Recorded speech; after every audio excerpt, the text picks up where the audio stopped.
with caution. What's up, my drunken fighters, and welcome back to another video. Cheers, boys. I'm drinking to this because we have got some patch notes, and Jamie is once again looking pretty juicy, if I would say so. Of course, we can always hope for more, but I think we've got some really good changes.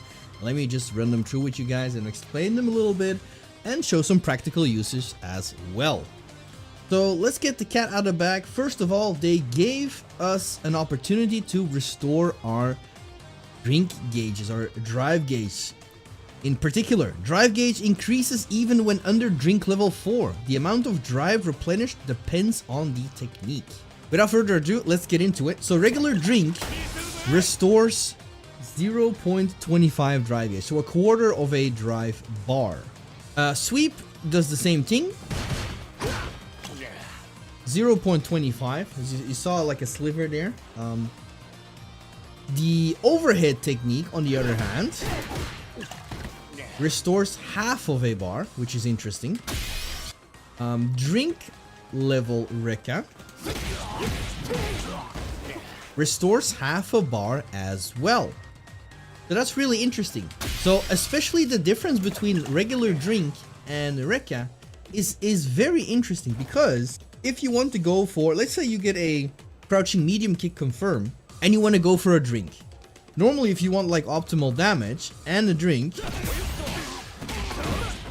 could go for heavy or heavy Beai in this case, or arrow kick, it doesn't even matter, and you go for the drink.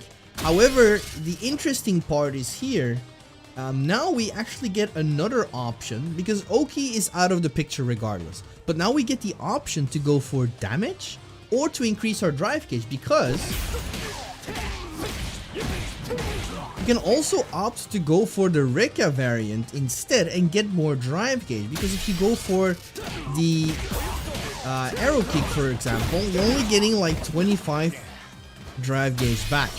Critical art cutscene, extend the input buffer time when time is stopped. So I believe this is actually for the opponent, correct me if I'm wrong. Extended the input buffer time when time is stopped. So that means when the time is stopped here during this scene, then the opponent maybe has more time. I think that's the adjustment. I'm not entirely sure. Hit me up if I'm wrong on that, or just let me know in general, because I would love to know. Alright, standing heavy kick, 5 HK, reduced the hurt box on the front legs during the attack's startup. This is huge, which means that it's not entirely like 5 MK or standing medium kick, but it's getting there as well. Which means the hurt box is less big than it used to be, because 5 HK got stuffed quite a lot in specific scenarios.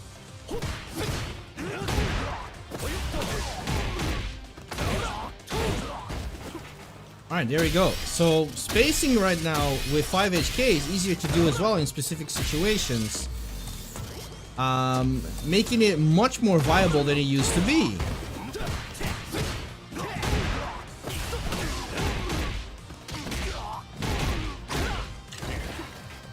So yeah, this is such a great change, makes it better in the neutral as well, and it doesn't get stuff like not easier than it used to be. So this is a very welcome change, and I'm happy with it 100%. Crouching heavy kick, reduced the pushback on block when only the second attack is blocked. So we were all afraid of this, that this was going to happen. In my opinion, Sweep already got some changes last time during season 2, if I'm not mistaken, but they now reduced it even more, making it so that the second hit, look at that, the pushback it's not what it used to be. So now, even when perfectly spaced, this is always going to be able to be punished by the opponent's 2 HK or crouching heavy kick, sweep, whatever you want to call it. It is what it is. Jamie Sweep was, in that regard, quite powerful. So I guess it's only fair. It's not only Jamie that got affected, so this was more like a universal change. But unfortunately, Jamie was a victim in this case. Ransu Haze fastest transition. So pretty much the headbutt variant increase the distance moved forward before the attack startup. Now this is actually really interesting. The reason this is interesting because it adds a couple of new layers to the Ransu Haze. So the cool thing about it is, could be used like that. Look how much the distance has increased. So it's not the kick itself, but it's just the headbutt variant. Look how much he lunges forward. So the cool thing is, like, you can surprise people from this kind of range. I'm not saying it's gonna be good for that at all. The biggest change that I could find so far, and you know, it's hard, I can't go back to a previous version, but I've always been messing around with OD palm canceling to SA2.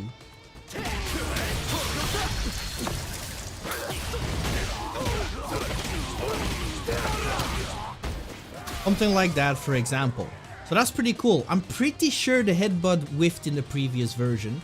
So the fact we can do that is actually really cool. I put the frame meter on for you guys. Target combo, headbutt. Look at that, +4 after a drinking Rekka. So I feel like this is a very welcoming change that the headbutt allows this. It also works from raw headbutt too.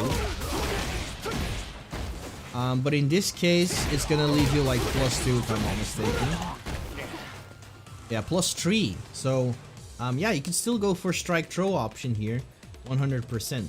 So that's pretty interesting that this, that the headbutt has so much more viability to it. So I would love to see how it's going to be used in the future. Hopefully I can find some stuff with it, but I'm not entirely sure if we will. Overdrive Freeflow strikes. Jesus Christ. So pretty much the Rekka. Increased blowback time when the first attack at drink level 4 hits a mid-air opponent. This adjustment was made to mitigate instances where the super art 3/critical art cancel would not combo. So it's basically just like a specific juggle and then into, let's say, for example, something like that, into critical art. That would sometimes not combo in specific situations. So pretty much that has been changed so that it actually works. And I do remember that it did not used to work. So it's a welcoming change.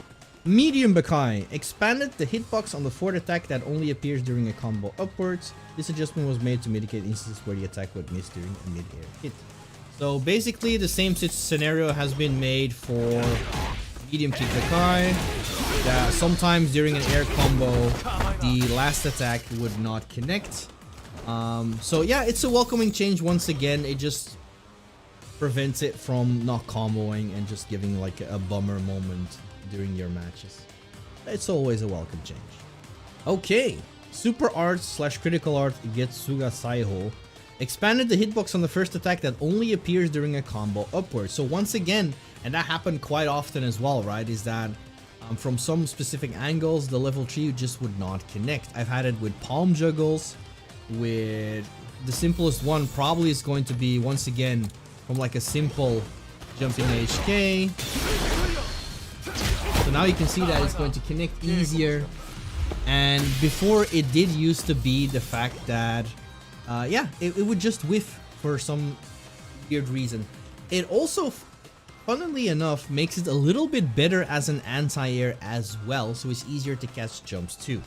Keep that in mind. Alright, jumping heavy kick. Changed to a blowback knockdown on normal hit on a mid-air opponent. So we pretty much got our beta jumping heavy kick back. So, when the game actually, before the game came out, so during the beta, this was our original jumping heavy kick. So every time if we got it in the air without a counter hit, it would allow for just any follow-up. Simple juggle. And then they changed it to that it needed to be at least a counter hit to make that happen. So this is actually a really, really cool change. And that allows us to do like really cool stuff, right?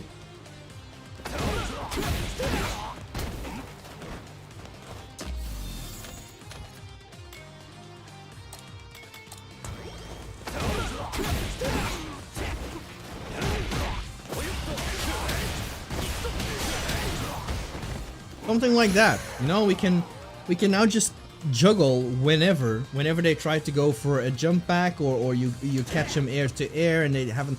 The thing is, as long as you don't need to counter it anymore, you don't need to look at the screen, oh, I gotta counter it, I can juggle. Now you can actually get something out of it. And sometimes it puts you in a weird situation when you actually got an air to air and you didn't get the counter hit because they didn't get knocked down, they just reset in the air. And it was sometimes just a weird situation for you to be in, even though it should have been in your favor.